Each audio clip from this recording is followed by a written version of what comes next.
Greetings, my fellow YouTubians and film fans. It's time for another episode of my series on the films of Steven Soderbergh.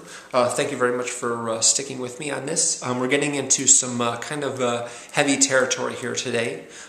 We did Ocean's 11 and Ocean's 12 last week, but today I'm doing the two movies that Soderbergh directed about Ernesto Che Guevara. They are called Che Part 1 and Che Part 2.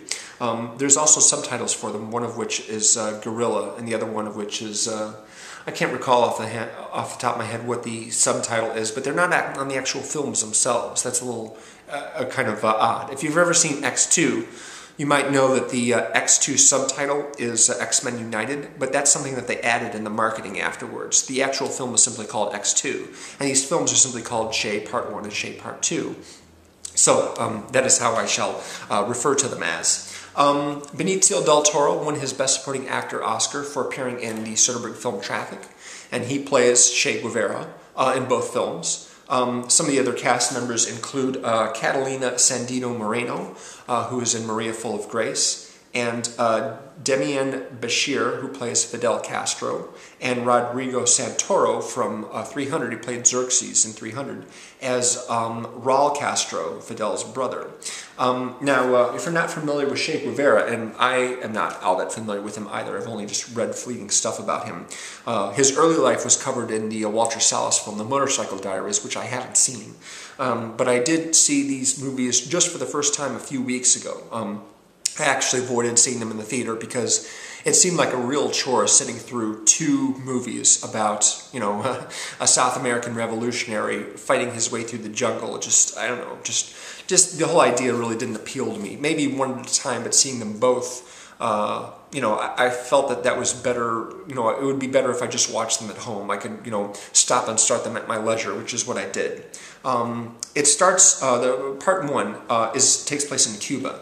And Che Guevara and Fidel Castro basically leading a group of revolutionaries to take over, take power from the people who are in control of the country, who run the country. And they do this just a little bit of a time. They gather a few people to take over this military base, you know, shoot it out with the guys and eliminate them. And then sort of bit by bit they make their way across the country, gathering more people, gathering more guns and rockets and bombs and whatever, and finally making their way to like the capital of the city where they take control. Che has, there's a scene in which Che talks with one of the guys in charge. I forget specific names exactly, but he basically comes out for like a peace conference, and Che tells him, look, this isn't a coup, okay? We're not installing some new dictator here, you know, this is a revolution of the people. But of course, the revolution of the people resulted in Fidel Castro being the guy who is running Cuba to this day, really. And a lot of people don't like him very much. So the question is exactly, how is it that you get the people to represent be represented by one guy when so many people in Cuba don't like Castro either, and they you know, need to leave Cuba because Castro is such a bad person, or they believe he's a bad person. I have to say that the movie really doesn't take a political side as far as whether or not Castro is a good guy or not, whether or not Che Guevara is a good guy or not, whether or not what they did was the right thing or the wrong thing. It simply shows how it happened. So that's good. The scenes of Del Toro and all the other guys fighting are intercut with a contemporary, or at least a relatively contemporary interview in the States with some American journalists and journalists from around the world. He talks about his life, and he talks about the reasons why they did what they did. Julie Ormond is prominently featured among the interviewees.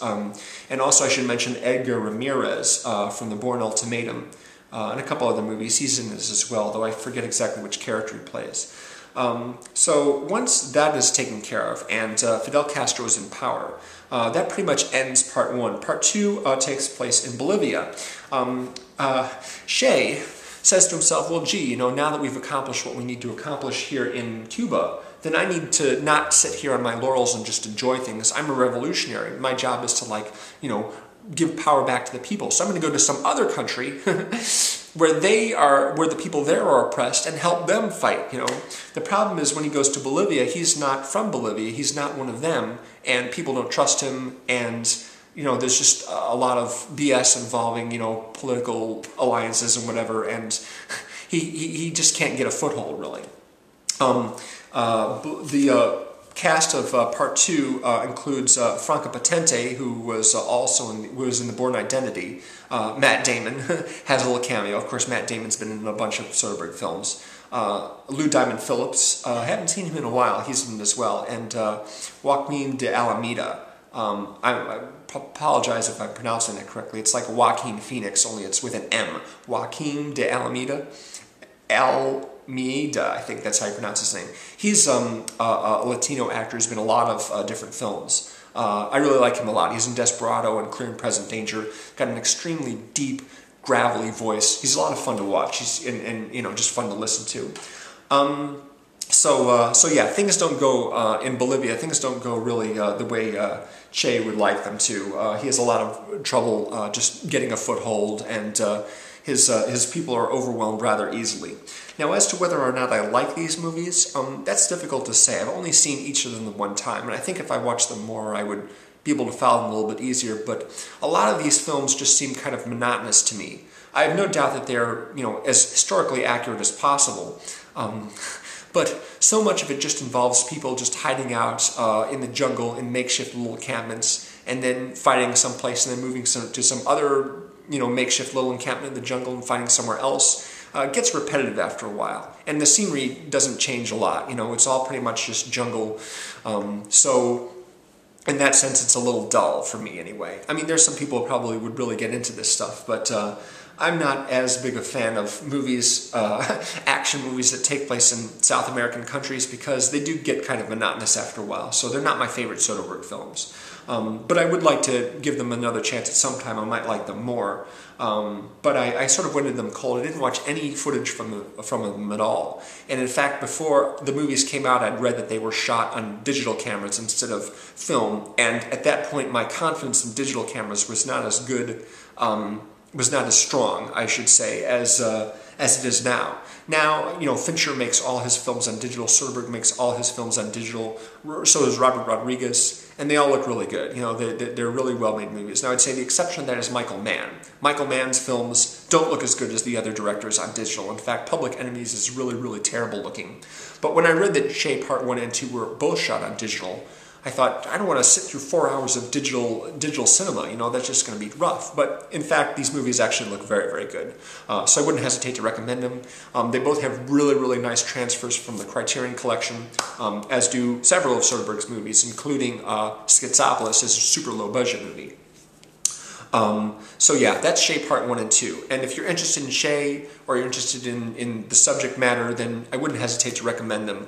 Otherwise, for me, they got a little monotonous. And they are 2 whole movies, It might have been better to condense it all down into one movie, but then there wouldn't be as much detail in each one. And some people would probably prefer that. So that's Che Part 1 and 2.